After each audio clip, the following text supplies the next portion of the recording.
Un placer, señoras y señores, saludarles en esta mañana del viernes 27 de septiembre del año 2019. Estamos al unísono solicitando una macro aclaración, no solamente de cifras y destinos de la inversión pública, sino también de las especificidades que reúne un presupuesto general del Estado, una definición económica para un año que vamos a inaugurar en relativamente poco tiempo. El gobierno, como dice el diario El Comercio esta mañana, se puso un nuevo plazo para enviar este proyecto de reformas económicas a la Asamblea, ubicándole como meta el 3 de octubre. Antes había dicho que lo haría a inicios de este mes y luego dijo para mediados de septiembre. Pero no cumplió. Ahora es más probable que lo haga, ya que el directorio del Fondo Monetario Internacional se reúne en el mes de octubre, que está tan cercano, para conocer, entre otras cosas, el reporte de sus técnicos sobre el cumplimiento de la carta de intención firmada con el Ecuador, con nuestro país. El lunes pasado, el Fondo Monetario anunció que llegó a un acuerdo a nivel técnico sobre la segunda revisión del programa económico del Ecuador. Pero añadió que el reporte de su equipo técnico se pondrá a consideración del directorio cuando las propuestas legislativas sean presentadas. De la aprobación del Fondo Monetario Internacional dependen los desembolsos de otros multilaterales que en conjunto suman 2.511 millones de dólares. 2.511 millones de dólares para lo que resta de este año. Y el gobierno cuenta con esos recursos para financiar precisamente el presupuesto del presente año. Pero Finanzas necesitará más de lo que había previsto. El martes pasado colocó bonos por 2.000 millones, como dimos a conocer aquí, con todas las explicaciones del caso. 2.000 millones. En el mercado internacional se vendieron. Una operación que no estaba enlistada en el programa con el Fondo Monetario Internacional, ya que los desembolsos de los multilaterales, además de otras operaciones, permitían cubrir las necesidades de financiamiento de este año. La emisión de nuevos bonos, señoras y señores, deja visualizar que el gobierno no concretó otras fuentes de financiamiento o que el ajuste que había programado no lo va a cumplir en forma total, lo cual aumenta el déficit y, por tanto, las necesidades de una nueva deuda. Son expectativas peligrosas. El tema de fondo es el abultado déficit fiscal que presiona a las autoridades para aumentar los ingresos de carácter fiscal o reducir el gasto público. Pero ¿qué hacen en la calle tanta gente?, dice el presidente. El ministro seguramente también responde a su propia conciencia de autoridad económica y se compadece de un estamento que le trae dolores de cabeza frecuentemente en el momento de sumar y restar. El gobierno tiene falencias en ambos lados, ya que no han podido reducir, digamos, el gasto corriente y tampoco han obtenido los ingresos previstos por la monetización de activos estatales. No han vendido absolutamente nada. Entonces, ¿qué van a hacer? ¿Dónde se ubican las dudas? En este contexto, las reformas que se van a enviar a la Asamblea aclaran el escenario económico del 2020, pero además van a permitir conocer el compromiso del gobierno con su propio plan económico. Y ahí sí que nos están jugando a la cuca, como dicen en buen lenguaje popular. El exministro de Economía y Finanzas, don Fausto Ortiz, está con nosotros a través de la línea telefónica. En cuanto a las definiciones económicas, que es el título fundamental de una opinión del diario El Comercio de la ciudad de Quito, sobre las definiciones económicas, sobre las reformas que enviará el gobierno a la Asamblea, ¿van a aclarar definitivamente el escenario económico o usted ya le tiene muy claro en perspectivas de lo que tiene que ocurrir? Porque de lo contrario, el recetario inicial puede irse en desbande, aniquilando todos los buenos propósitos que tenía este gobierno. El tema es ingresos, y también el tema es egresos. Allí que aconseja Fausto Ortiz, bienvenido, muy buenos días, exministro. Gracias, Gonzalo, buenos días, saludos cordiales a usted y a la audiencia de su importante programa. Ya desde el año pasado, cuando el gobierno presentó la reforma presupuestaria a la Asamblea para el año 2019, uno encontraba ciertos elementos de difícil cumplimiento. Uno de ellos, y el más importante, era la monetización que usted bien señala, que para el año 19 se planteó que sean $1.000 millones.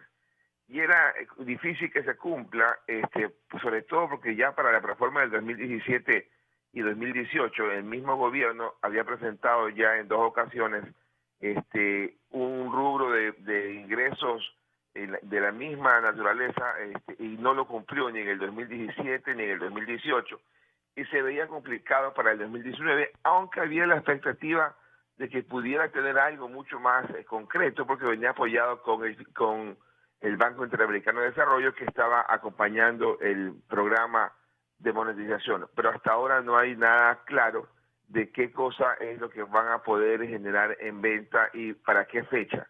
El programa con el Fondo Monetario contemplaba que se vendan para este año $1.000 millones que ingresen para monetización, y para el año 2020 otros $1.000 millones. Y esa era la primera gran inquietud y duda en el presupuesto 2019. Y una segunda inquietud importante era el tema de los ingresos tributarios, que el año pasado fueron $15.500 millones, y para el año 2019 lo estaban planteando en una magnitud idéntica.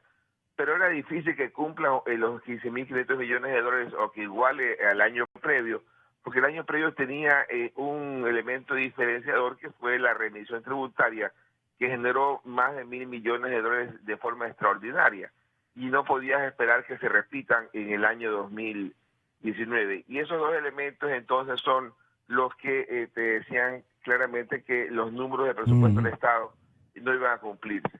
Y el programa con el Fondo Monetario para este año más o menos exigía o estimaba que hay un déficit fiscal, no de los $3.600 millones que el presupuesto tenía aprobado, sino que se reduzca más bien a cerca de 2.000 millones. Y estamos viendo que para el año actual ese déficit fiscal quizás termine por $4.000 millones. Y eso es lo que está buscando el gobierno con el de financiamiento, porque hasta el mes de septiembre el gobierno ya había conseguido en financiamiento toda la plata para pagar las amortizaciones de deuda, pero desde octubre le tocaba al gobierno conseguir la plata para financiar el déficit fiscal. ¿Para qué sirve entonces la colocación? Esperados, ya ha conseguido los primeros 2.000 millones en la colocación de bonos, con esta deuda en promedio del 9%, y le falta conseguir todavía entre unos 1.500 y 2.000 millones para cerrar el año 2019.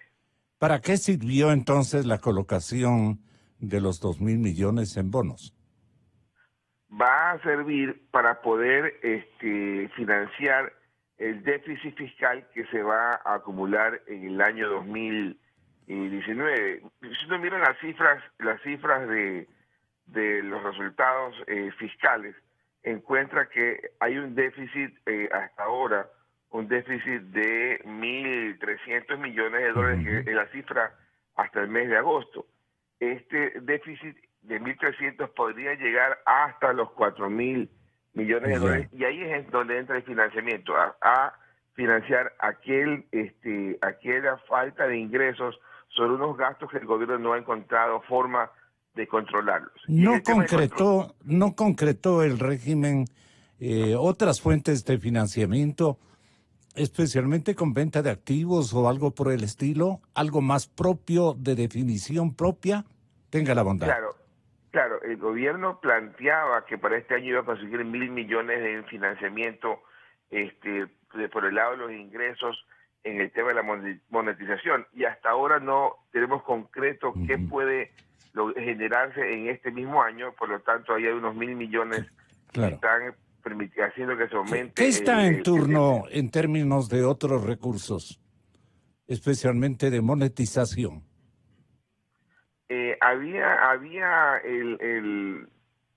También había información opuesta, ¿no? Por un lado, la cifra oficial del asesor presidencial Cuesta hablaba de que contaban con más de 25.000 millones de dólares de activos que en carpetas para poder generar ventas en este año. Pero en cambio el Banco Interamericano de Desarrollo, cuando se presentó la proforma presupuestaria del año actual, decía que tenían por ahí en carpeta unos 6.000 millones de dólares, y ahí había una brecha enorme entre lo que era el discurso político contra la información técnica. Pero usando el escenario más bajo, que era el del Banco Interamericano de Desarrollo, uno decía, bueno, ¿dónde están entonces los procesos para que arranquen, no? Entonces vemos que recién hace un par de meses se estaba convocando a banca de inversión para que vaya a valorar ciertos activos. Por lo tanto, uno mira claramente que eso se atrasó. Y ese atraso y esa falta de definición en cuanto a los activos a generar monetización hace pensar que no puede ocurrir esa venta sino en el año 2020, o en el mejor de los casos para el gobierno pudiera ser que entre a finales del año, pero no hay nada concreto, o sea, no hay algo que diga el gobierno, esto lo voy a hacer en tal fecha y en tal cantidad. ¿Por qué las concesiones no entran? Habían proyectos de algunas concesiones, ¿no? Habían proyectos... Ahí había dinero. Sí, habían proyectos, dentro de los proyectos que planteaba el BID, había algunas concesiones, había algunas carreteras, había algunas hidroeléctricas, había algunas empresas estatales. Había un cronograma inclusive. Sí, lo había, pero no vemos que no han logrado concretarlo. No es tan sencillo. Si un bono del Estado está consiguiéndose con un rendimiento del 10%, y eso es una deuda, ¿verdad? Se supone que cuando uno concesiona o vende una empresa, no le piden un rendimiento como el del bono del Estado, le piden un rendimiento mucho mayor. Entonces quizás también ahí al gobierno se le dificulte aceptar de que pueda ser traído al presente el flujo futuro de sus ingresos de sus empresas a una tasa mucho más alta que el 10%, lo cual disminuye mucho la cantidad de recursos a recibir. Y ahí hay pocas empresas que tienen capacidad de generar una cantidad importante de recursos. Por ahí hay algo de ingresos que genera CNT, que es una empresa que tiene flujo positivo. Hay algunas otras que tienen pérdida, habría que entregar plata encima para que puedan llevarse la empresa, ¿no? ¿El mal negociador es el señor ministro de Economía o la indecisión del señor presidente de la República respecto a otras fuentes de financiamiento que tenían cronograma, que tenían comprometimientos iniciales y que buscaban financiar buena parte del déficit?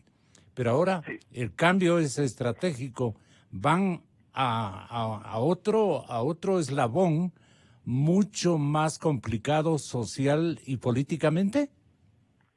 Sí, mire que cuando el gobierno pacta con el Fondo Monetario, hace el acuerdo entre el mes de febrero y marzo. Así es. El fondo decía, en sus declaraciones en el país, decía que con ese acuerdo que le generaba en el año 2019 $3.000 millones y en los siguientes 2 años adicionales hasta el 2021 estaba solucionado todo.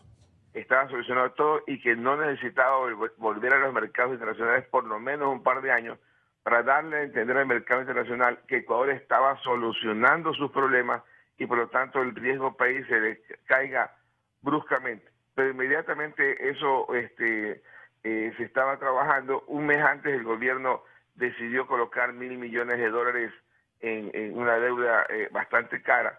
Y luego hacia adelante el gobierno hace otra emisión de bonos, esta vez para poder recomprar los vencimientos del 2020, lo que más o menos va pasando mensajes, ¿no?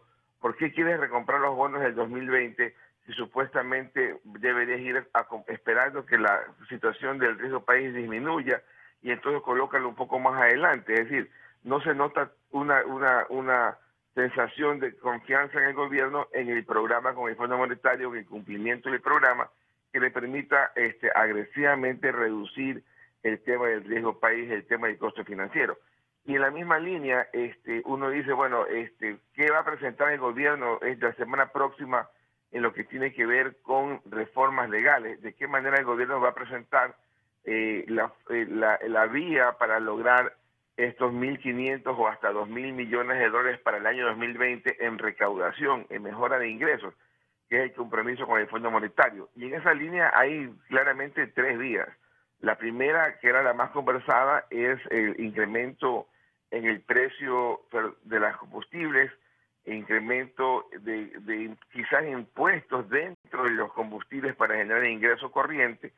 Y lo otro, el asunto de incrementar 3 puntos del IVA, que es una situación bastante conocida, discutida y rechazada por la población y rechazada por los analistas económicos, rechazado también por los asambleístas. Y hay una tercera vía que también el gobierno la ha estado manifestando, que es quizás eliminar esta obligación del gobierno de aportar el 40% de las pensiones de jubilación en el Seguro Social, este subsidio del 40% que el año 2019 se lo volvió a incorporar en el presupuesto y que le representó más de $1.200 millones de gasto.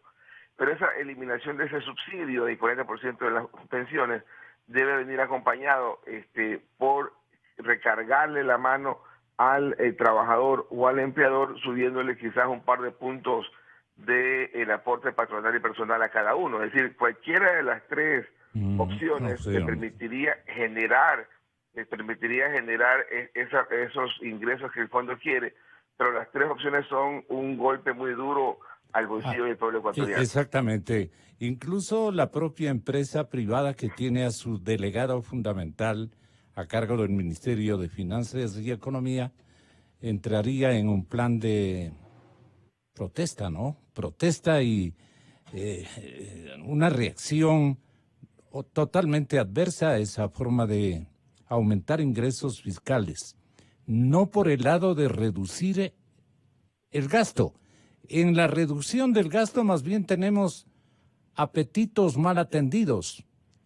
Y me refiero, por ejemplo, al tema del carchi. Los carchenses no saben de estos temas, no saben cómo está el panorama, la situación global, y entonces se exigen hasta 350 millones de dólares. Y además que vayan a dejarles en San Gabriel, ni siquiera en Tulcán, sino en cualquiera de las poblaciones del lado sur de su frontera provincial. Entonces, el tema de los ingresos previstos por la monetización de activos estatales a mí me quedan como única solución, pero en eso no han avanzado. ¿Quiénes? El señor Cuesta se fue, digamos, con ofrecimientos y una carpeta que le dejan para buen tiempo. El señor ministro de Energía también ya entró en travesuras, pero no se concreta nada porque le da temores infinitos. Estamos complicados, don Fausto. Sin duda la complicación es la falta de ingresos, pero sobre todo, y más importante, es la dificultad que el gobierno encuentra en recortar el gasto y el escaso recorte del gasto que tiene que ver con el gasto de personal, que frente al año pasado ha reducido 80 millones de dólares cuando la meta original era que se reduzca a 500. La reducción del gasto de obra pública entre transferencias a municipios y obra pública, que se ha reducido unos 600 millones de dólares en el año, palidece con el incremento del 40% del subsidio al Seguro Social, que incrementó hasta agosto unos 800 millones de dólares, y se termina de desaparecer con el incremento de los intereses de deuda, que en los mismos 8 primeros meses del año nos dan información de que ha incrementado 400 millones de dólares o un poco más. Es decir, hay gastos más bien que se incrementan frente de mucho más velocidad y tamaño que el gobierno ha alcanzado a recortar, y por eso es el incremento del déficit fiscal, y por eso es la necesidad de financiamiento, y por eso fue la última colocación de deuda, que no pudo esperar ni siquiera que el Fondo Monetario le haga el desembolso parcial de estos 250 millones que llegaban en estos días. Y perdone, ¿qué haría usted en el caso de que le pidieran, siendo el médico económico de la Hacienda Pública en un momento dado, que le pidan dos cosas: aumentar ingresos o reducir el gasto corriente? ¿Por cuál camino se iría? O si por los dos en simultáneo, ¿qué habría que recortar y qué habría que crear como fondos de previsión, más que todo? Sí, hay una variable que está gritando hace rato que debe ser corregida, es el subsidio de los combustibles. Si uno chequea del 2013 al 2017, hay más de 22 mil millones de dólares de déficit fiscal, y en ese mismo ¿Por este periodo, subsidio? y el subsidio es en la misma cantidad, es decir, estamos tomando deuda para mantener a un país con subsidio. Para el año actual, el presupuesto del Estado... Eso es contra natura. Se Claro. aprobó un presupuesto del Estado con subsidio de 4.700 millones de dólares. El subsidio de combustibles es mucho más alto que el déficit fiscal. Y para este año yo calculo, con los números del Ministerio de Finanzas, que dice que solamente el subsidio de gasolinas este año va a ser 2.400 millones de dólares. Si uno piensa que el subsidio del diésel está en la misma magnitud y le sumamos el gas, este año podríamos tener un subsidio mayor a 5.000 millones de dólares y un déficit esperado en 4.000 millones. Es decir, tenemos déficit fiscal porque tenemos subsidio. Tomamos deuda porque tenemos déficit fiscal y tomamos deuda porque tenemos subsidio de combustibles. Hay que corregir el subsidio de combustibles. Es una variable. Pero tenga importante. la bondad de extender o ofrecernos la receta concreta. ¿Cuál sería? Sí, usted. No está bien tener subsidio porque no puedo financiar un gasto que se pierde. Entonces, hay que tratar de corregir primero el subsidio en la gasolina extra y luego el subsidio en el diésel. Y el diésel afecta el transporte público, eso es cierto. Pero entonces, a veces hay que compensar el tema y corregirlo. Hay que primero encontrar el mecanismo para compensar al usuario del transporte público, pero hay que eliminar el subsidio de combustible. ¿Y cuál sería el impacto inflacionario? El impacto inflacionario no es de una preocupación mayor. No es que va a ocurrir que el transporte público va a aumentarse al doble, o el costo de los productos va a aumentarse al doble. Quizás hay un primer impacto en el proceso de implementación, y luego eso ya no tiene más impacto en los precios. Habrá que ir chequeando el asunto. Y el gobierno ha empezado, lo hizo gradualmente, empezó con la super, pero le toca dar el siguiente paso a corregir el tema de la extra, encontrar el mecanismo para luego ir a corregir el tema de subsidio en el diésel. Mire que ya muchas empresas a nivel nacional tienen el combustible, el diésel, lo compran ya a precio internacional, pero hay que ir corrigiendo. Ese es el principal problema. Y luego, por supuesto, hay que ir corrigiendo el tema de la nómina. Pero es poco lo que hay que corregir en nómina. La gente puede pensar que 9.500 millones de dólares es muy elevado en el tema de nómina, y eso representa, digamos, 9% de Producto Interno Bruto. Eso tiene que bajarse un punto. ¿Ya? Lo puedes hacer como gerente de fondo muy rápidamente, o lo puedes dejar un poco ahí estancado el nivel de precios, y que empieza a caer por el crecimiento económico. Pero donde hay mayor presión y amenaza es en el tema de los combustibles. Es la variable que no se ha podido controlar desde hace mucho tiempo, y es la que nos está causando demasiados estragos, y yo creo que por ahí hay que ir a buscar correcciones. Me gustaría que intercambie un par de opiniones adicionales enunciadas por usted en esta mañana, en circunstancias en que el señor vicepresidente de la República, que asiste a un medio de comunicación audiovisual, creo que es Teleamazonas, la colega Teleamazonas y la colega Liz Valareso está entrevistando al segundo mandatario del país. Yo no tenía todavía un monitor para poder orientarme quién está entrevistando. Les pido perdón a los oyentes y a mis compañeros. Pero la verdad es que mi invitado en el estudio, Juan Carlos Solines, señor doctor, ex candidato a la alcaldía de Quito, bienvenido, muchas gracias por estar aquí. Está usted viendo cómo intercambiamos opciones y opciones, pero no hay una que sea aplicable a la actual circunstancia nacional. Todos tienen un costo político importantísimo y un preanuncio de una involución del bienestar económico de la población, especialmente de clase media y de las clases pobres del país. Cualquiera sea el recetario que se seleccione, va a inflar algunos precios.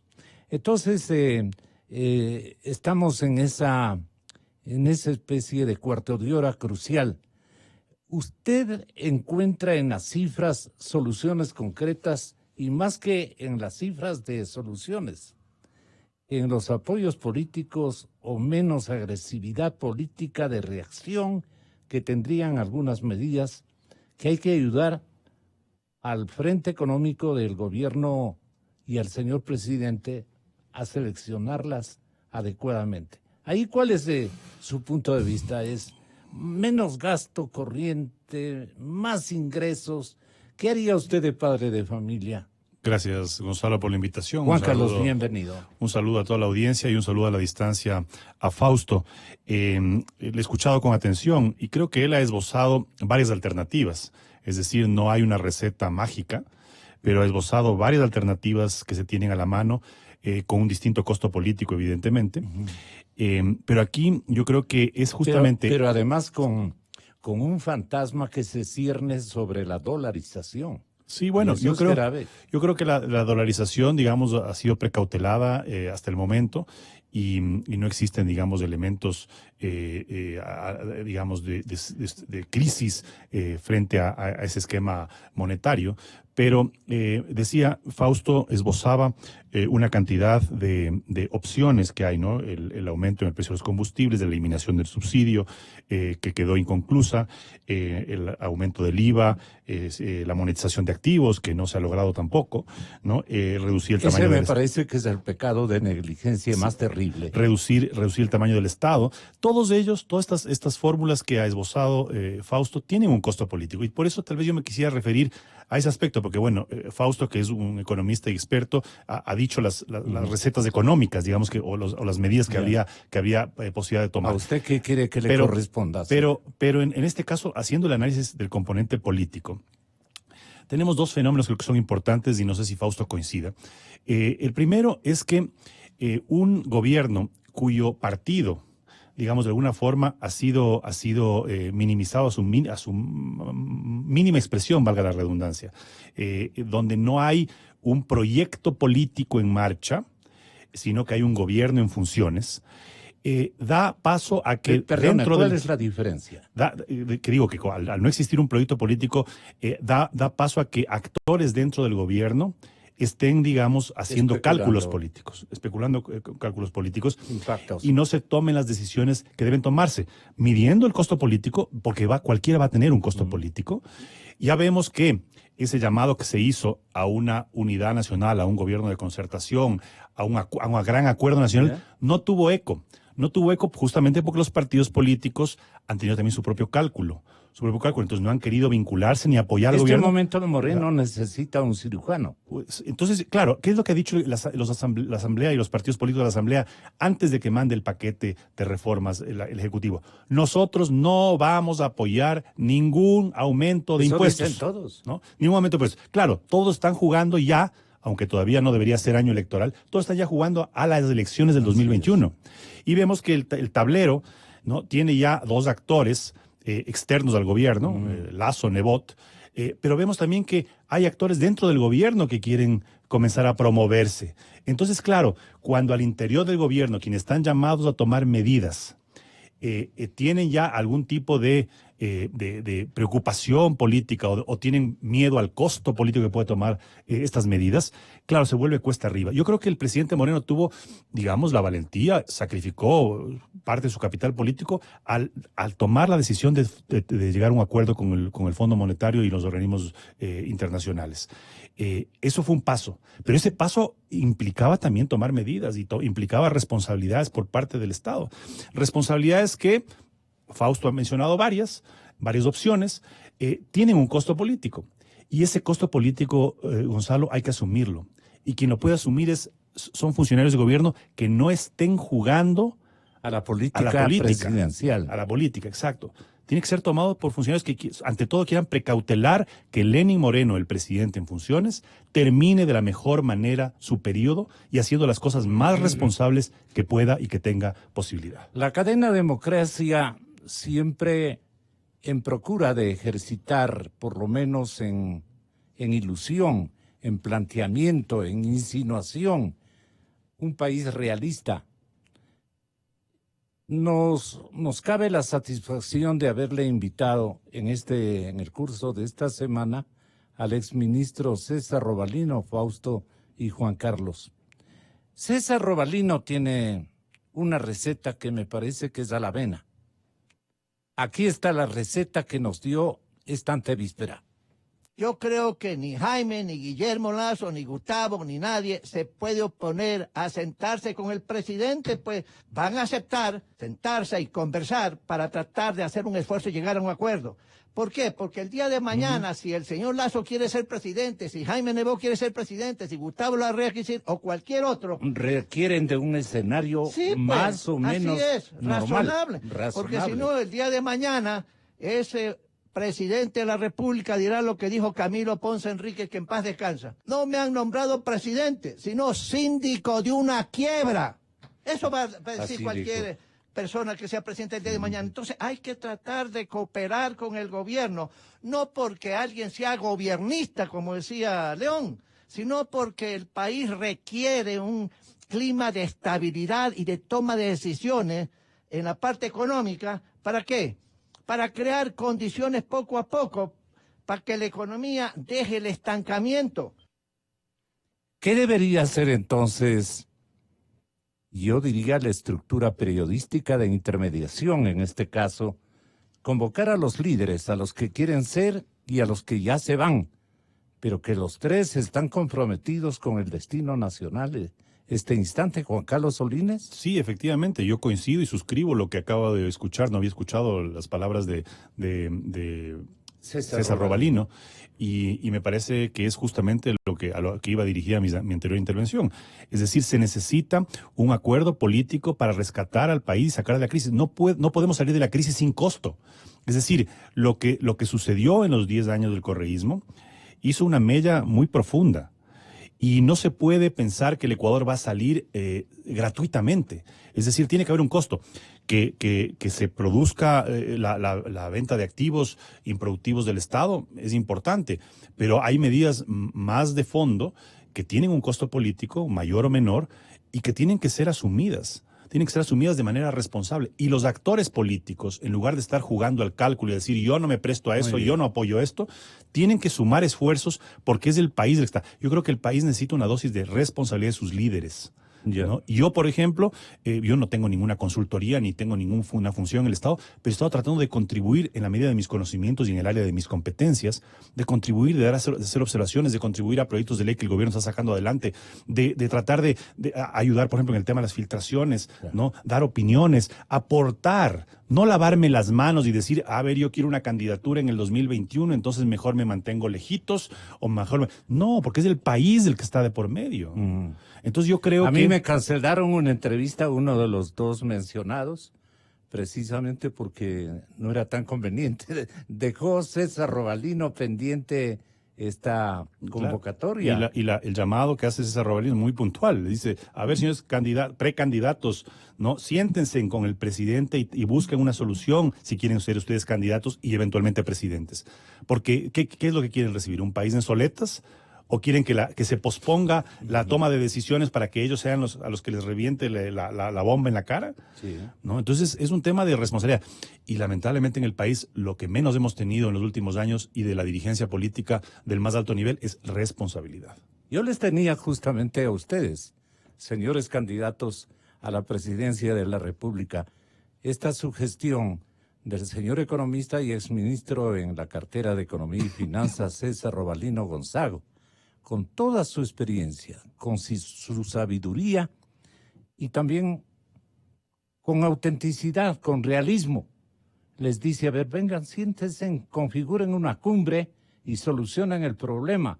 Un problema que se les puede agigantar si ustedes llegan a la primera magistratura del país o gana la presidencia un vivísimo que digan, estos no saben cómo solucionar los problemas. No han demostrado. Por eso lo de Robalino me parece que es el resorte mágico este momento. No sé qué opine Fausto Ortiz, la sugestión que tiene, porque al toro por los cuernos, ¿no? Háganos oír otra vezita. Yo creo que ni Jaime, ni Guillermo Lasso, ni Gustavo, ni nadie se puede oponer a sentarse con el presidente, pues van a aceptar sentarse y conversar para tratar de hacer un esfuerzo y llegar a un acuerdo. ¿Por qué? Porque el día de mañana, si el señor Lasso quiere ser presidente, si Jaime Nebot quiere ser presidente, si Gustavo Larrea quiere ser, o cualquier otro... Requieren de un escenario más o menos razonable. Porque si no, el día de mañana, ese presidente de la República dirá lo que dijo Camilo Ponce Enríquez, que en paz descansa. No me han nombrado presidente, sino síndico de una quiebra. Fausto Ortiz. Sí, saludos cordiales a Juan Carlos en el estudio. Mire, el gobierno está de alguna forma acercando demasiado el proceso electoral 2021. Es un proceso que todavía le falta más de un año para arrancar. Y es difícil que hoy día, digamos, el acuerdo que el gobierno actual firmó con el Fondo Monetario, que implica una recorte enorme en el gasto y un aumento importante en impuestos, pueda ser tomado en conjunto con unos candidatos que todavía no terminan de aparecer. Y entonces el candidato que no aparezca en esa foto va a ser el candidato que mañana pueda decir, yo no firmé el aumento de los impuestos, yo no firmé el recorte. Le corresponde a este gobierno tomar las medidas que debe adoptar. El gobierno entró hace un par de años a gobernar, para tomar medidas, no para estar tímido. Yo recuerdo que con el Fondo Monetario en el mes de marzo, cuando nos hacían el planteamiento del fondo y nos comentaban a los analistas económicos qué es lo que el fondo y el Ecuador estaban acordando, nos decían claramente desde el lado del gobierno, este plan con el Fondo Monetario está en pleno conocimiento del presidente de la República. No es un plan exclusivamente del Ministerio de Finanzas, es un plan del presidente. Tú dices, está bien, porque es el presidente de la República el que está gobernando, el que tiene que estar claro de lo que implica. Pero los otros no están obligados tampoco a quemarse. O es un asunto de eminente patriotismo y de gran definición que el pueblo ecuatoriano reciprocaría en las elecciones del 21. Sí, pero si ya tuviéramos la papeleta impresa al frente, ya tuviéramos la papeleta lista, entonces ahí uno se haría sentido de que los que están al frente, alguno de ellos va a ser presidente de la República. Claro. Mañana podría decir Gustavo Larrea, yo quiero ser candidato, pero todavía no estoy decidido, por eso no me voy a sentar. Y lo mismo podría decir el exalcalde Nebot. El único que ha dicho frontalmente, yo voy a ser candidato, es Guillermo Lasso. Y entonces no estaría bien, esa situación de darle, entre comillas, ventaja a aquel que no se tome la foto. Entonces, es este gobierno el que tiene que tomar las decisiones, es este gobierno el que va a presentar las reformas que hemos discutido. De él es la responsabilidad histórica, ¿no? Es su responsabilidad. Lo que sí es claro es que el gobierno que venga va a encontrar una economía de mejor forma que la que encontró Moreno. Y esa es parte del sacrificio Moreno y es parte de su contribución histórica, de haber ordenado la mesa, de haberla establecido de mejor forma de la que él recibió. Pero no puede compartir la responsabilidad de lo que le toca a él. Sí. Hoy día, más adelante con seguridad que sí, pero hoy día no tiene con quién compartirla, porque no están todos los candidatos ya identificados. El más buscado de los carchenses, el señor vicepresidente Otto Sonnenhorstner, habló de la siguiente manera. Tenga la gentileza. Nosotros tenemos que ser responsables. No hay dolarización sin equilibrio fiscal. Los límites de endeudamiento no lo permiten. No es responsable. Tenemos que cerrar el déficit. En eso estamos trabajando. Hemos tomado decisiones duras, como desvincular a miles de personas del sector público, sin que colapsen los servicios públicos. Se hizo esa parte. El efecto no es suficiente. Se tomó decisiones en temas de subsidios a finales del año pasado. No alcanza. No alcanza. Si queremos seguir gozando de la dolarización, de la estabilidad macroeconómica, del desarrollo, de la salida de la pobreza, tenemos que hacer más. Por eso vienen las medidas de la próxima semana, Liz. Espero que la ciudadanía sepa comprender. Seguramente mucho de eso será difícil, pero tenemos que asumirlo como un sacrificio mayor. Nosotros en el gobierno seguiremos haciendo nuestra parte.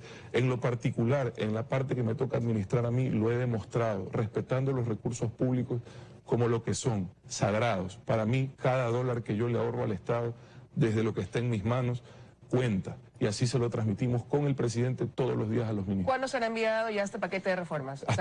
La próxima semana estamos estimando que sea enviado. Sí, ¿Los primeros días? Falta que regrese el señor presidente de la República, que dé su visto bueno. Hay una reunión el día domingo con él con la aprobación del proceder y poderles dar un... Le esperan con una senda tributarista, es inequívoco aquello, Juan Carlos. Bueno, desconozco el contenido, pero probablemente tengo un componente. No hay otro camino. Tengo un componente. Y ojalá. Porque el otro depende de otras voluntades. Y ojalá la reacción de los asambleístas, de los bloques legislativos, de los partidos políticos, no sea la simplista. Nosotros no vamos a apoyar más impuestos para el pueblo. Exacto.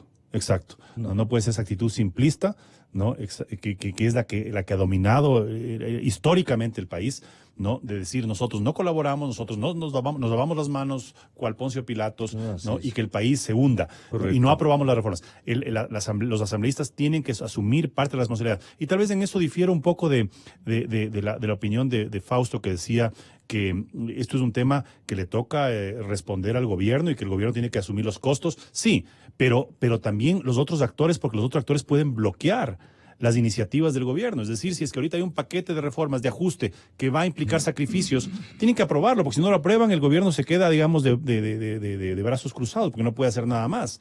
Entonces, yo creo que aquí hay que hacer un llamado, que dejen ese análisis simplista, ese análisis de cálculo político, y que piensen en el país. Ahora, el problema, señores invitados de esta primera parte, es cómo financiar $2,000 millones.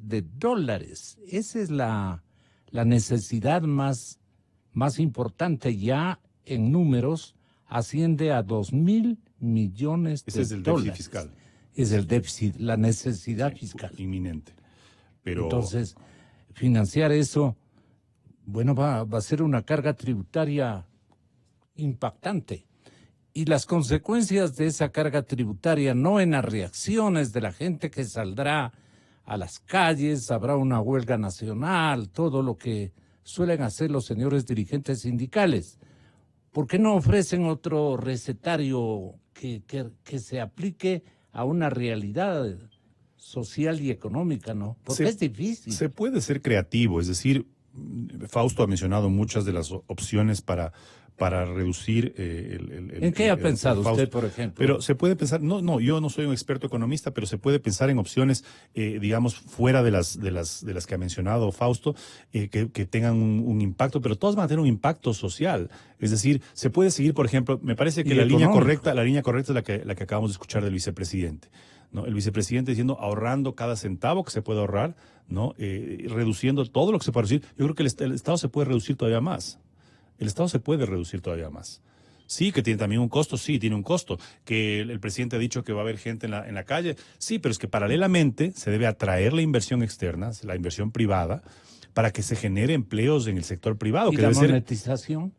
La monetización de activos, ¿no? Por ejemplo, yo pienso que el ministro Pérez está haciendo un gran trabajo, está dando pasos concretos hacia la concesión de la refinería de Esmeraldas, ¿no? Están pidiendo expresiones de interés para la nueva refinería.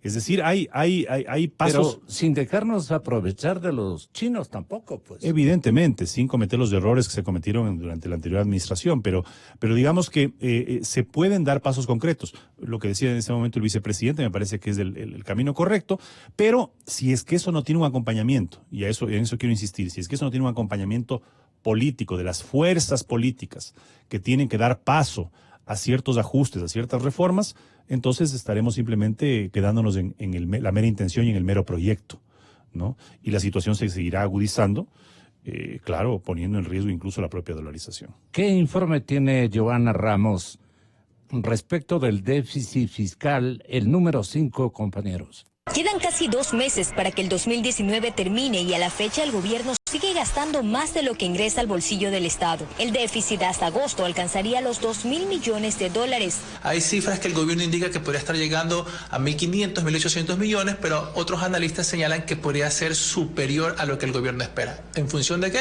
De que en el segundo semestre hay más gastos que se realizan, como decimos, hay atrasos con algunos proveedores, entre otras cosas. Para el analista económico Fidel Márquez, son varios los factores que mantienen los números rojos, entre ellos que el verdadero recorte al tamaño del Estado sigue siendo materia pendiente. Y por otro lado se esperaba también que con los desembolsos del Fondo Monetario se lograra de una u otra manera que la inversión privada llegara al país, pero estamos viendo que la actividad económica del país está más bien sobre lo estancado. Y es que pese a los ofrecimientos, casi el 30% aún del presupuesto general del Estado se destina al pago de sueldos. Pero no es lo único que no salió bien. El gobierno proyectó ingresos tributarios por 15.223 millones de dólares y apenas ha logrado recaudar el 60%. Márquez se refiere también a los anuncios optimistas que se hicieron a inicios de año, como por ejemplo, recaudar 1.000 millones de dólares por concesiones. Las concesiones van a tener resultados cuando el inversionista vea que puede invertir y que se rompe su compás de espera. El tercer desembolso del Fondo Monetario Internacional sería de 250 millones de dólares aproximadamente. Un dinero que solo llegaría una vez que el Ejecutivo envíe a la Asamblea las reformas tributarias, laborales y monetarias para su aprobación. El Ejecutivo tiene hasta el próximo lunes para enviar los documentos a la Asamblea. Joana Ramos, 24 horas. Y también no conviene, Fausto, licitar las refinerías, como anticipaba el compañero Freddy Paredes en el número 6 de la cadena Teleamazonas. El gobierno ultima los detalles para salir en octubre con la licitación internacional de la concesión de la refinería de Esmeraldas, que tendrá 3 objetivos según anunció el ministro de Energía. Resolver el problema ambiental que tenemos ahí. Segundo, mejorar la eficiencia de la refinería. Y tercero, mejorar la calidad de los combustibles que esa refinería produce. Ese proceso ya está en marcha y esperamos que haya asimismo empresas privadas que les llame la atención este proyecto y que vengan a trabajar con nosotros. Le han sometido a la cueva de Rolando al señor ministro de Energía. Está bien en el 4º piso hacia abajo de un túnel. Pero me parece que es un buen ministro. Es un buen ministro. Pero que no le dañen, un buen ministro, que no le desmotiven a hacer las cosas al filo de la honestidad y de la ética. Porque eso me ha gustado siempre, y a ustedes les consta, del señor ministro Carlos Pérez. Él nos ha comprometido a propósito presencia para lunes en nuestro informativo. Lunes o martes, hablé anoche y tenemos que concretar aquello. Porque me parece que en ese sector está tal vez las llaves del castigo menor, pero que castigo habrá.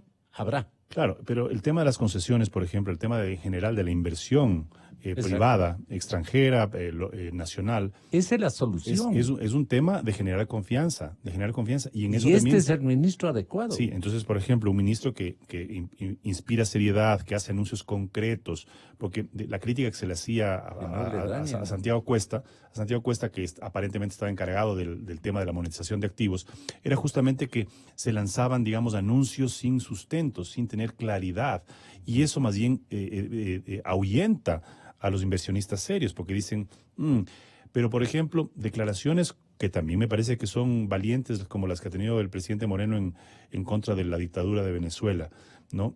A nivel de las Naciones Unidas, da una buena señal a los actores y a los inversionistas extranjeros. Da una señal de que el gobierno ecuatoriano está en una línea de respeto a la democracia, de respeto al orden constituido, de respeto a las instituciones. Eso es lo que un inversionista está viendo y analizando en un país. Los evaluadores de riesgo de los países, ¿qué es lo que ven? Cómo está funcionando la justicia de un país, cómo están funcionando el equilibrio de pesos y contrapesos dentro del poder, qué independencia tienen los poderes, ¿no? Las fuerzas políticas están colaborando y están ayudando a los planes económicos del gobierno, ¿no? Todo eso evalúa los calificadores de riesgos. Como un buen cliente de banco, ¿no? Exactamente. Le evalúan al país. Pero claro, si vemos un país en donde los dirigentes políticos, los bloques parlamentarios están diciendo nosotros no vamos a apoyar ninguna reforma, ningún ajuste, entonces el inversionista dice, ese país todavía no está listo como para con seriedad asumir un tema de concesiones, un tema de monetización de activos. Entonces yo creo que lo que ahora es un círculo vicioso, debemos convertirlo en un círculo virtuoso. Y no es un tema solamente del Ejecutivo, no es solamente un tema del gobierno. Es un tema de todo el ecosistema político e institucional del país. ¿Cuál es el mal menor, Fausto? Sí, hay un detalle importante, Gonzalo y Juan Carlos, que no lo tenemos claro, ¿no? El año pasado, para el presupuesto del Estado, se aprobaron estos 1.000 millones de la monetización y se los registró como que fueran ingresos corrientes o ingresos permanentes. Pero estamos claros que la monetización va a ocurrir solamente en el año 2019, si es que ocurre, y en el año 2020, que es lo que dice el programa con el Fondo Monetario. Pero el gobierno lo ubicó como ingreso permanente. ¿Para qué? Para cerrar la brecha de ingreso permanente y gasto permanente, que le daba un saldo a favor de apenas 600 millones de dólares. Y hoy día este año quizás no ocurra, por lo tanto estamos con una gran amenaza de que para el año 2020, cuando presenten la proforma presupuestaria y quizás para este mismo año, no se cumpla esa regla constitucional de que los ingresos permanentes sean mayores a los gastos permanentes. Y entonces esa marca la urgencia que tiene el Ejecutivo y observada por el Fondo Monetario de incrementar ingresos corrientes, por eso impuestos, o recortar gastos corrientes, por eso recortar gastos de nómina, o en la lógica del gobierno, recortar quizás el tema del 40% de las pensiones jubilares. Y entonces es la urgencia de corregir en el gasto corriente y el ingreso corriente. Es decir, el trabajo importante, que yo también considero que es un trabajo importante y es un muy buen ministro, Carlos Pérez, que está haciendo en generar estas rondas nuevas de inversiones, eso está muy bien para el país porque generará mayores ingresos, pero de capital, por el lado de petróleo, y ayuda a bajar el déficit fiscal. Pero aparte del problema del déficit fiscal, con lo que está haciendo el gobierno en el campo petrolero, hay el grave problema de la regla constitucional que está planteada ahí. Y mira, hablando de reglas, el gobierno había dicho que había ciertas reglas fiscales que le daban cierta holgura hasta el año 2021 para poder cumplir. Una de ellas era reducir el tamaño de la deuda al 40%. En las reformas que están yendo a presentarse la próxima semana, pareciera que hay interés de relajar esas reglas, ¿no? Como vemos la cosa complicada y no hemos podido corregir, seguramente pensará el gobierno, entonces ampliemos un poquito más largo el horizonte del ajuste. Y el mensaje que termina pasando es que no tiene o voluntad política o sabe que no tiene el soporte político para tomar los correctivos tan bruscos. Y lo que nos está terminando de pasar como mensaje es que este periodo de estancamiento que estamos viviendo hoy día, de recesión o inclusive de depresión, si uno lo chequea técnicamente también, puede ser un poco más largo. O sea, no solamente el año 2019 y 20, sino que se extienda un poco más. Y ahí empieza también a abarcar el periodo del próximo. Y qué peligroso para los candidatos, porque encenderían los ánimos en plena campaña electoral y nos permitirían gestos demagógicos de impresionante connotación. Nada de autenticidad frente a la realidad ecuatoriana. Es decir, este es el momento de tomar decisiones. Señoras y señores, tomen en cuenta lo que nos sugiere Otto Sonnenholzner, el vicepresidente constitucional de la República. Nosotros tenemos que ser responsables. No hay dolarización sin equilibrio fiscal. Los límites de endeudamiento no lo permiten. No es responsable. Tenemos que cerrar el déficit. En eso estamos trabajando. Hemos tomado decisiones duras, como desvincular a miles de personas del sector público, sin que colapsen los servicios públicos. Se hizo esa parte. El efecto no es suficiente. Se tomó decisiones en temas de subsidios a finales del año pasado. No alcanza, no alcanza. Si queremos seguir gozando de la dolarización, de la estabilidad macroeconómica, del desarrollo, de la salida de la pobreza, tenemos que hacer más. Por eso vienen las medidas de la próxima semana, Liz. Espero que la ciudadanía sepa comprender. Esto le decía a la compañera Liz Valareso de la cadena Teleamazonas, el segundo mandatario. Bueno, complicada la situación, pero tenemos más.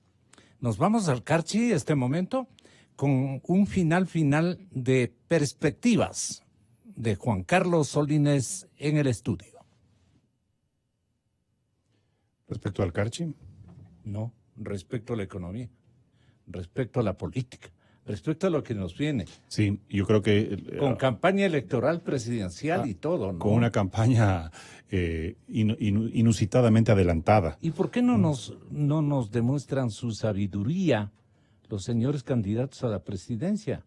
Porque el Ecuador no debe esperar que ellos arriben a Carondelet, teniendo las fórmulas que en competencia pueden mejor ilustrar a la población para determinar quién y qué fórmula debe ser la que ingrese a manejar los destinos económicos del país. Qué mejor que el momento de la crisis. Sería una contribución gigante de los dos y vendría una elección más consciente, ¿no? Más consciente y como una especie de premio a lo que ellos seguramente se consideran y consideramos que tienen conocimientos y experiencia, naturalmente en su vida privada y en su vida institucional han sido exitosos. Pero ya pues demuestren ahora, porque el presidente Moreno en solitario... Exacto, yo creo que ese es el llamado, ¿no? Ese es el llamado. Más allá de lo que digan las encuestas, los sondeos, es evidente, uno siente que la ciudadanía está cansada de los políticos, las nuevas generaciones ven a los políticos de manera con desconfianza, despectiva, ¿no? Es una buena oportunidad, es una buena encrucijada que el país brinda para que actuemos distinto. Exacto. Actuemos sin el cálculo político, actuemos no en función de las próximas elecciones que todavía están lejanas. En un año y medio cualquier cosa puede pasar, ¿no? Y arrimemos el hombro alrededor de una necesidad que tiene el país de salir adelante, de poner la casa en orden, ¿no? Porque, como dice el vicepresidente, los esfuerzos que se han hecho no son suficientes. No son suficientes, ¿no? Y creo que es importante que los actores políticos, sobre todo los actores preponderantes, los actores que tienen bloques significativos en la Asamblea Nacional, los actores políticos que salen frecuentemente a incendiar, los que siguen viviendo del escándalo y de señalar a Correa y a todos los males, y que Correa es el culpable de todo, y que la corrupción, y que los exministros, y que digan, a ver, paremos un ratito, que el país no crece, la inversión no llega del escándalo. La inversión no llega de la denuncia diaria, ¿no?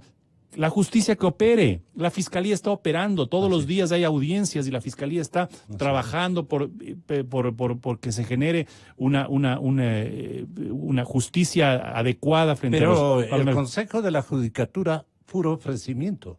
Ya, pero que dejémosle que... sancione, pues que sancione. Dejémosle eso es consejo. Dejémosle que la justicia opere, ¿no? Que opere, y si es que hay que reclamar, habrá que reclamar. Pero no estemos pendientes solo de eso, que la lucha política no es alrededor de destilar odio contra Correa. La lucha política ahorita es cómo y qué hacemos cada uno desde nuestra ubicación para sacar al país adelante, para sacar al país de la crisis económica, para hacer que se supere el déficit fiscal, para cumplir con los compromisos internacionales, esta mañana para generar Otto, confianza, ¿no? Sí, para generar la confianza de los actores internacionales y locales, para generar inversión que genere empleo, ¿no? Aquí los políticos se llenan la boca que lo que el país necesita es empleo, lo que el país necesita es trabajo. Pero ¿cómo se genera empleo y trabajo? Se genera poniendo la casa en orden. No se puede generar de la nada, no se puede generar con un país en donde su dolarización está tambaleando, o donde sus instituciones no funcionan, o donde la Asamblea bloquea toda iniciativa del Ejecutivo. En un país así no se puede atraer inversión y por lo tanto no se puede generar empleo ni trabajo. Entonces, sus palabras pónganlas en la práctica frente a la coyuntura, frente a las demandas actuales del país. ¿Cuáles son las demandas actuales? Arrimar el hombro, hacer lo que el país necesita, apoyar lo que el presidente y su gobierno tenga que tomar como decisión. Usted refleja bien lo que quieren los jóvenes ecuatorianos y eso me da mucha satisfacción. Eso es lo responsable, Gonzalo. Sí. Y creo que eso es el reto que tienen ahora los dirigentes. Y claro, yo que no me avergüenzo en decir que me considero un político joven o no tan joven, pero pienso que hay que transmitir esa línea, ¿no? Y la gente, claro que se va a alborotar, claro que probablemente haya protestas en las calles, ¿no? Si es que se le afecta al bolsillo de los ecuatorianos, ¿no? Como ha habido a lo largo de toda la Como la este vida. momento predomina la inestabilidad y la protesta ciudadana, con razón y con derecho, tomando en cuenta la visión que tienen los carchenses de cómo se han manejado en los últimos años los recursos nacionales. Y a los polos de desarrollo que deben ser las fronteras, no ha llegado la necesaria concurrencia de iniciativas de reactivación económica y de emprendimientos sólidos para esas poblaciones que viven del cuento de la especulación, de que allá está más barato, aquí está más caro, que vamos para allá, que haciendo unos trampolines conocidos ya por la ciudadanía, pero no dando una estructura de estabilidad y una infraestructura de producción adecuadas para que haya empleo, para que haya ocupación y hayan productos baratos que atraigan divisas, no que las lleven, no que las enajenen hacia el Perú, hacia Chile, hacia incluso Colombia e incluso Venezuela. Eso es lo que más le hemos estado haciendo. Señoras y señores, le pregunto entonces al asambleísta carchense, señor general René Yandún, ¿cómo está la situación en la capital de la rebeldía en este momento? Perdone que le inserte de esta manera al escenario carchense que ayer convulsionó y tuvo escenas que de veras denotan que la gente está bastante caliente y las mentes naturalmente ocupadas en protestar. Y nos describirá usted cuál es la situación imperante en el territorio del norte. Muy buenos días, señor general Yandún. Muchas gracias, licenciado. Muy buenos días. Un saludo a quien está en el panel. Juan Carlos Solínez. Juan Carlos, un gusto saludarte a los tiempos y qué bien estuve escuchando tu exposición. Y la verdad es que nosotros nos encontramos inmersos dentro de este problema de la economía. Solamente para aportar lo que decía Gonzalo, que es el centro de la rebeldía en mi provincia. Hay rebeldía porque hay inconformidad, hay rebeldía porque no hay cumplimiento por parte de los ofrecimientos del gobierno, hay rebeldía porque hay inconsistencia en la planificación, hay rebeldía porque no ha habido la atención debida y propicia a su debido tiempo. ¿Qué es lo que dije, general? Y eso es lo que indico además también de que estamos nosotros viviendo una situación demasiadamente especial que todo el mundo entero lo conoce. La frontera norte, la frontera con Colombia, la frontera con el narcotráfico, la frontera con la guerrilla, la frontera, bueno, de lo ilegal y del contrabando. ¿Por qué no entender entonces el sistema de vida que estamos viviendo nosotros quienes habitamos acá en la frontera? Y cuando hablemos de zona de frontera, incluyamos a Esmeraldas, incluyamos Carchi, incluyamos Sucumbíos. El oro. Indudablemente. El oro y Loja. Y sí, yo Zamora, me Chinchipe, todos. Ajá. Pero en todo caso, las fronteras, cada una de ellas, la norte, la sur y la amazónica, tenemos nuestras propias características. Y las características se deben a que no ha existido una planificación de desarrollo, como así se denomina, de carácter nacional, para que haya un sentido de distribución de los recursos económicos del país, con políticas que vayan en un sentido de... ¿Qué proceso industrial cabría en el Carchi? ¿Alguna vez un líder de opinión y un asambleísta de la talla de un ex general de la República debería decirlo? ¿Cuál es el emprendimiento mayor de carácter productivo que pegaría centro en la provincia del Carchi, por ejemplo? Lo que nosotros venimos pidiendo hace algunos años atrás, desde el periodo de Correa, la creación de la Zona Especial de Desarrollo Económico con sus variantes. Esto quiere decir que si nosotros creamos esta zona, necesariamente tenemos que entrar en acuerdos con Colombia para poder realizar las importaciones y las exportaciones. Buscar entonces un sentido de equidad entre la balanza comercial, que en este momento es totalmente deficitaria para los ecuatorianos. Estamos hablando de una importación aproximada de unos 700 productos, cuando estamos exportando 70.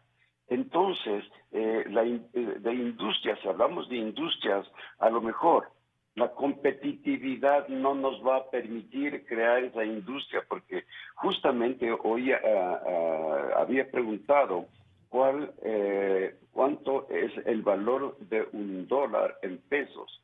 Este momento está en 3.447 pesos por $1. Se va devaluando y las cosas serán más baratas allá en Colombia, y nosotros, manteniendo la dolarización, seguimos más caros y no tenemos la posibilidad de crear esas industrias porque no somos competitivos y no tendremos mercado para ello. Ahí está clarísima la interrogante que justamente Juan Carlos Solines refería hace contados instantes. Sí, efectivamente, yo creo que saludo a René a la distancia. Las zonas fronterizas son zonas absolutamente vitales para el país. Han existido a lo largo de la historia programas de desarrollo fronterizo que no se han cumplido. Y claro, tenemos ahora en frontera caliente, que hoy día, a diferencia de hace algunas décadas, la frontera caliente era con el Perú, ahora la frontera caliente con Colombia, por el tema de la guerrilla, por el tema del narcotráfico, por el tema del contrabando de combustible, y son zonas que están desatendidas. En el caso de Esmeraldas. En términos de seguridad, sabe René Yandún que son áreas estratégicas. Sí, en el caso de Esmeraldas es una de las provincias con mayores índices de pobreza y más desatendidas en servicios básicos. y si es que uno se adentra a las zonas es contra fronterizas, la natura, ¿no? es absolutamente absurdo, ¿no? Obviamente eso no es un tema de este gobierno, es un tema de desidia de muchísimos gobiernos, que claro, llega un punto en donde la ciudadanía se cansa, pero yo creo que aquí es un tema también de diálogo, de manejo político, ¿El liderazgo carchense ha fallado desde la época de sus abuelos, general? Bueno, yo considero de que de acá en el Carchi se han considerado buenos administradores, capaz de que lo poco que se recibe se lo ha sabido optimizar y se lo ha sabido utilizar con honradez, que es lo que más se ha inculcado acá en nuestra provincia, con transparencia y con conocimiento del pueblo del Carchi. Pero también ha habido de lo otro, indudablemente.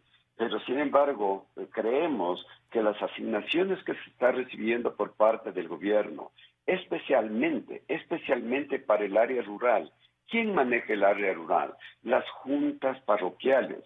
Hemos insistido por varias ocasiones el año anterior para la elaboración del presupuesto para este año. Este año estamos insistiendo ya tanto al ministro de Finanzas, lo llevado al ministro de Agricultura, hemos llevado al ministro de Transporte, indicando que por favor tomen en cuenta el desarrollo rural, porque allí está la pobreza, allí está la debilidad, allí se encuentran los graves problemas de carácter social. Decía Carlos, por ejemplo, Esmeralda, sí, hay una enorme pobreza, pero ¿cuáles han sido los programas que se han destinado para mejorar ese desarrollo social y económico por parte del gobierno? Que se necesita proyectos. Han existido los proyectos y han nacido del propio gobierno, pero no se los ha cumplido. Nosotros, como carchenses, tenemos la parroquia que se denomina Tobar Donoso, que linda justamente con Esmeraldas, en donde allí no tenemos ni siquiera la carretera para poder entrar a esa parroquia. No tenemos ni siquiera la cobertura de los medios de comunicación, no tenemos internet. Entonces las noticias llegan del exterior a través de Radio Caracol o de una estación brasilera que coge en el sector. Bueno, entonces yo creo que tiene que haber una cobertura, una preocupación de las zonas fronterizas, como lo está haciendo, por ejemplo, Portugal con España, como lo está haciendo en los países europeos, en donde las zonas fronterizas... Son las zonas fuertes. Sí, de zonas... Áreas fortalecidas.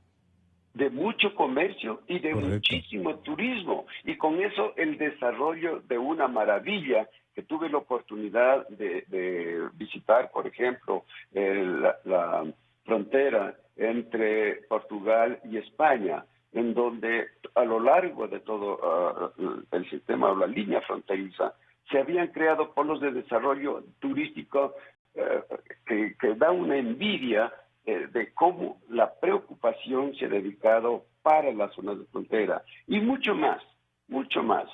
Si nosotros sabemos que tenemos los problemas acá y que tiene que haber la participación directa de Colombia, porque si de un lado trabajamos de una manera y del otro lado no se hace absolutamente nada, me refiero a Colombia, bueno, pues habrá un desequilibrio y por eso es lo que necesitamos una política de carácter nacional y binacional igualitaria. ¿El liderazgo carchense no está un poquito disperso?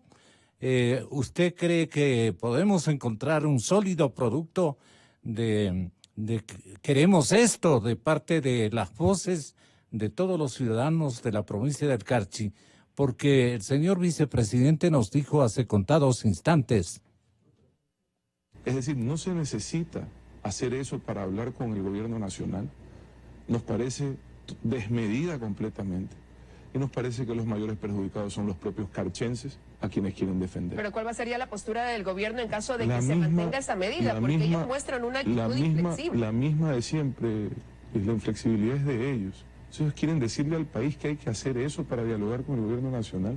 Ayer hablé con el asambleísta Juan Carlos Isch, conversamos del Carchi, con el asambleísta Salinas del Carchi, con el alterno del asambleísta Yandún, y sé que el asambleísta Yandún está hablando permanentemente con la ministra de Gobierno. Los alcaldes de Carchi están en conversaciones permanentes con el gobierno nacional. El prefecto de Carchi habló conmigo la semana pasada, por Dios. Entonces sí se convierte en una falta de coherencia. Si el Carchi quiere 6% del IVA, Sucumbíos va a querer 4, Esmeraldas va a querer 3, El Oro va a querer 2. Y si yo fuese un ciudadano de otra provincia del país, saldría ahí sí a reclamar por esa diferenciación, porque sencillamente en el Ecuador hay problemas, necesidades básicas insatisfechas en todo el país. Entonces la pregunta es cómo resolvemos juntos los problemas de todos los ecuatorianos, incluidos los carchenses. Las masas son incongruentes naturalmente porque son masas, pronunciamientos aglomerados en un solo bloque, que es lo que está viviendo la provincia del Carchi con su reclamo. Pero todo eso, ¿cree usted que se puede arreglar en cuestión de horas o esto va a demorar o depende de quién? Bueno, la verdad es que sí, general. Nosotros hemos estado tratando de ver la posibilidad de la apertura del diálogo. Hemos hecho las gestiones. Sí, yo he estado en contacto, he hablado con la señora ministra de Gobierno por 2 ocasiones. Igualmente, la asambleísta Cadena ha hablado con el señor vicepresidente. Y él nos ha indicado que sí, que ha habido el diálogo con el prefecto y ha habido el diálogo, inclusive la ministra de Gobierno con los señores alcaldes. Sin embargo, bueno, pues ha habido el diálogo, pero no ha habido la acción. Ha habido el diálogo, pero no ha habido la ejecución. Ha habido el diálogo, pero le han dicho que no hay dinero. Ha habido el diálogo, pero no se puede cumplir de los proyectos que están previstos para poder manejar, por ejemplo, el tema vial, que se viene atrasado desde hace 4 años. Por ejemplo, todo lo que se refiere al desarrollo agropecuario, que hemos tenido ya no sé cuántos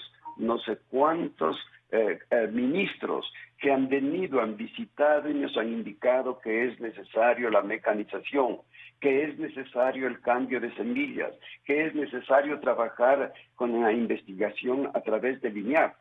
Y el INIAP no funciona. El INIAP no entrega, como se responsabilizó, la semilla de la papa. Entonces, aquí pues no hay ni la tecnificación, pero en cambio sí hay la represión y la sanción y el castigo por parte de lo que se denomina agrocalidad. Ya, ¿cómo acercamos la situación a una solución? Valga. El día de ayer, en horas de la tarde y en la noche, se había indicado de que lo que se requiere es que haya un acercamiento, indudablemente, como ya se han hecho en otras ocasiones, por parte de los representantes, de los ministros que tienen que ver cada uno con sus atribuciones en el ramo. Por ejemplo, que esté presente el Ministerio del Transporte. Por ejemplo, que esté presente el Ministerio de Agricultura y Ganadería, que esté presente el Ministerio de la Vivienda, porque hay el ofrecimiento para construir viviendas acá en el sector fronterizo. Yo considero que estuviesen con ellos aquí, podríamos comenzar el diálogo, podrían salir necesidades imperiosas y por ende yo creo que necesitamos la presencia de estos ministros y que ojalá sea el día de hoy. Si vienen el día de hoy los señores ministros, mañana estaríamos en calma tal vez. Absolutamente. Y eso es lo que estábamos pidiendo. Estamos sugiriendo directamente a la Plaza Grande este gesto. Se ha hecho conocer, pero desgraciadamente yo veo que hay un poco de resistencia. No sé por qué, no puedo analizar por qué por parte del gobierno para decir, no, ya hemos atendido. Sí, se ha atendido. El precedente de obedecer actos de anarquía es lo que debe detener a los actuales mandatarios. No sé, ¿qué opina usted? Yo considero de que debe haber una apertura, una flexibilidad, un entendimiento, una comprensión para poder hacer entender todas las debilidades que existen y la pobreza que existe aquí en toda la provincia. En Tulcán, fundamentalmente. Da lo mismo este momento estar en paro que estar con propia libertad ya que lo que se expende, lo que se vende en las tiendas, en los almacenes, es un costo mínimo, ínfimo. Entonces, yo creo que si no hay la reactivación económica que así se lo ha previsto y que consta en el artículo 249 de la Constitución, que consta en el Código de la Producción, en el artículo 24, que habla de zonas preferenciales, de tratamientos preferenciales, pero nada de eso se ha atendido. Pero voy un poquito más atrás, licenciado, si usted me permite. Un minutito, claro que sí. ¿Qué pasó, por ejemplo, a raíz de lo de Mataje? Hubo el ofrecimiento por el propio presidente de la República para la incrementación de todo lo que son centros de salud. ¿Y qué pasó? No se ha cumplido absolutamente nada. Ningún proyecto, ningún programa de esa naturaleza. Entonces venimos arrastrando... La guerrilla va a poner ahí un coliseo. Yo creo que a lo mejor eso será más fácil. Y las incongruencias que se dan, que a lo largo de la frontera no hay robos, no hay asaltos, no se pierden las bicicletas, los vehículos de los niños y de los viejos que dejan... Lo que ocurre este momento en la zona urbana carchense. Bueno, pues lo que yo veo en la zona urbana, hablemos de Tulcán. De Tulcán.